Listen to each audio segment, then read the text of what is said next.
Now, if it passes, Prop C will open up housing units to low-income San Francisco residents right here on this plot of land.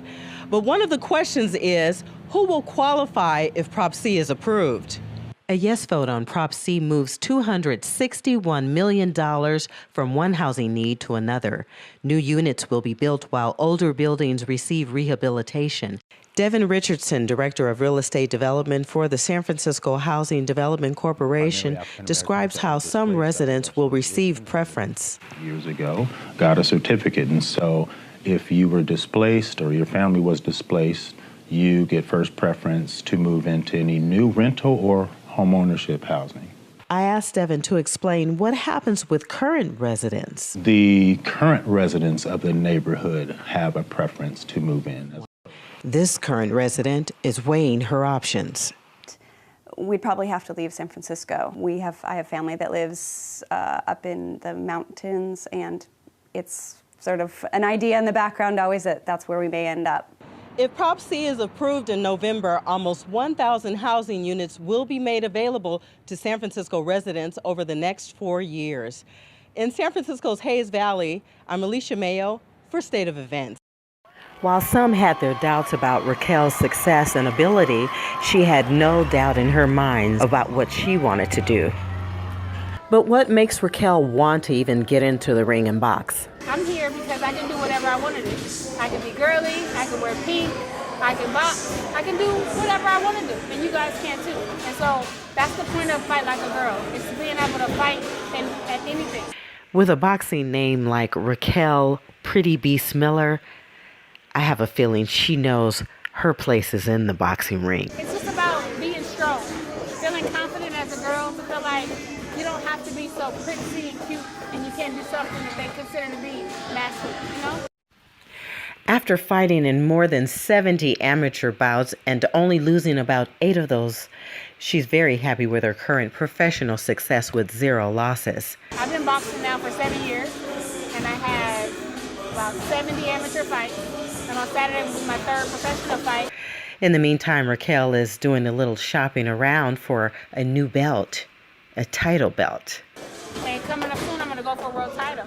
But when I first started boxing, they told me that I was a girl, I was too old, and that I didn't deserve to be in the ring. Out of 70 amateur fights, I've lost 8. So I've lost 8 of my amateur fights. And 0 as a professional. We're going to keep it that way. In San Francisco, I'm Alicia Mayo for Gator Sports Net. Okay. Oh, they running over protesters. Oh, reverse. Okay. Yeah. Wow. This is live, y'all. In Atlanta. This is live. In Atlanta. I'm Alicia Mayo with Clari-T Conversations, brought to you by Clari-T Media, Adobe, and KPOO.com.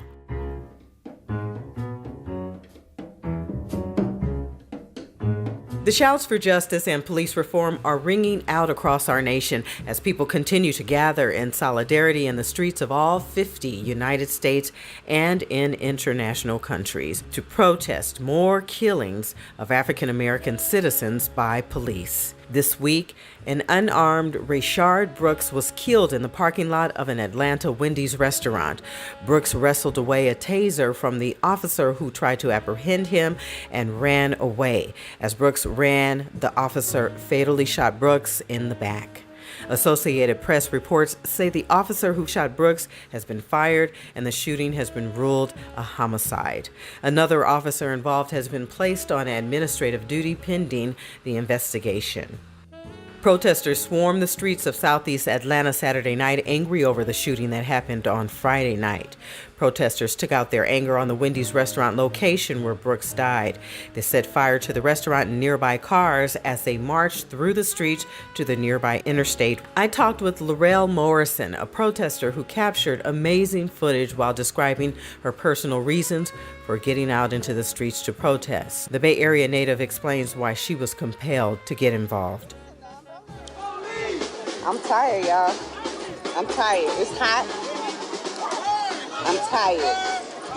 I'm tired. I just wanted to come here and recognize where someone lost their life in a drive-thru last night. What gave you the courage to go out? And did you say it was your first time? Well, what gave me the courage is I was just tired of being at home, being upset. When you watch on TV, they show all the cities that have, and in the United States and other countries, it's just, I think it's power in numbers.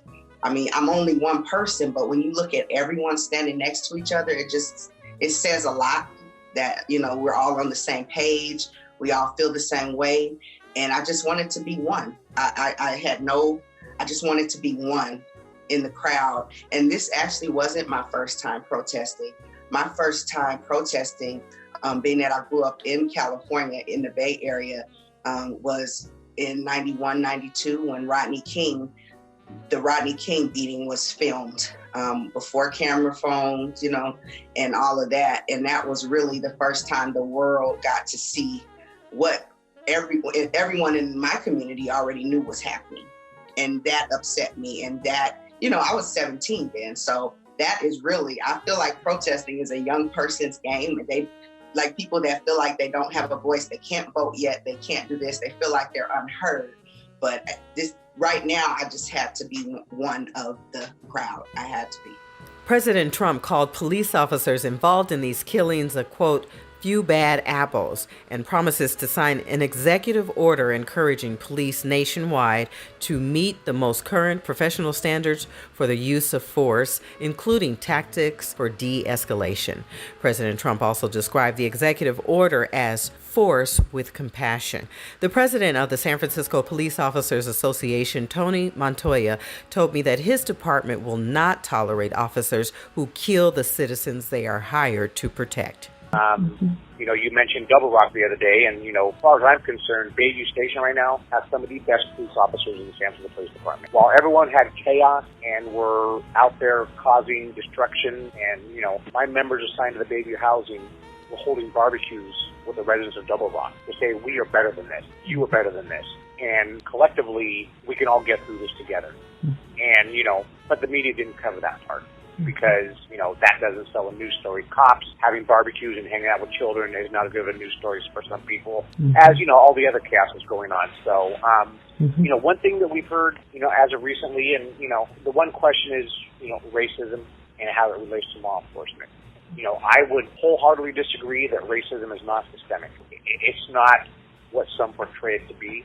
The problem is, if you ask me, are there racist police officers? Yes. And it's those examples that get brought to the forefront. And let me be very clear. I don't want those people in my police department. I don't want those people in my profession. They have no business. They need to go do something else. And when you have those incidents, and we've had our incidents in San Francisco, unfortunately the focus becomes on that set of bad characters. And it's not fair to lump everybody into that one category. So, for me to sit here and tell you that every police officer is perfect and they do no wrong, that's laughable, because that's not the case. So, we do have people out there that, like I said, in my opinion, shouldn't be in this job. And that's one of my biggest struggles is, when they do something that they know is morally and ethically wrong, they harm all the other good police officers out there who are doing a good job, who are doing the best they can, who are staying within the rules, who are doing the job as they were taught. Please visit Clari-T Media on YouTube to hear my conversation in its entirety with the president of the San Francisco Police Officers Association, Tony Montoya. 9 California counties are reporting a spike in new coronavirus cases or hospitalizations of confirmed cases. This is raising fears that authorities may have to reimpose or tighten public health restrictions aimed at slowing the virus's spread. The counties are Los Angeles, Sacramento, Fresno, Imperial, San Bernardino, San Joaquin, Tulare, Kings, and Santa Clara counties. New diagnoses in the heavily populated Los Angeles area are going up because testing is more widely available. These are tough times for all of us. If you're in need of food resources in Sacramento County, the Sacramento Food Bank and Family Services at Sacramento Christian Center offers a walk-up or drive-through healthy food distribution and free hot meal service at 7710 Stockton Boulevard in Sacramento. Food pickups happen on Saturdays at 8:30 a.m. and hot meals to go are available from 10 a.m. till 12 noon. If you or someone you know is a senior citizen in need, you can call area code 916-502-1219 for home deliveries. First come, first serve, while supplies last. If you need more information, please visit them online at southsacramentochristiancenter.org. The Poor People's Campaign is creating a national call for moral revival by hosting a mass Poor People's Assembly and Moral March on Washington happening online on June 20th. Please visit www.june2020.org. That address online is www.june2020.org. Students in the middle and high school age range are invited to attend a student support circle about institutional racism and implicit bias hosted by the California Department of Education and State Superintendent Tony Thurman this Thursday, June 18th at 4 p.m. on Facebook Live. The student circle will feature students from across the state speaking about what they've experienced and talking about practical solutions to institutional racism and implicit bias in public schools. While we take a stand against racial discrimination and targeted injustice, let's remember to show respect for our differences and let's celebrate what we have in common. Collectively, we can be the change we all need. I'm Alicia Mayo with Clari-T Conversations, brought to you by KPOO Radio, Adobe, and Clari-T Media.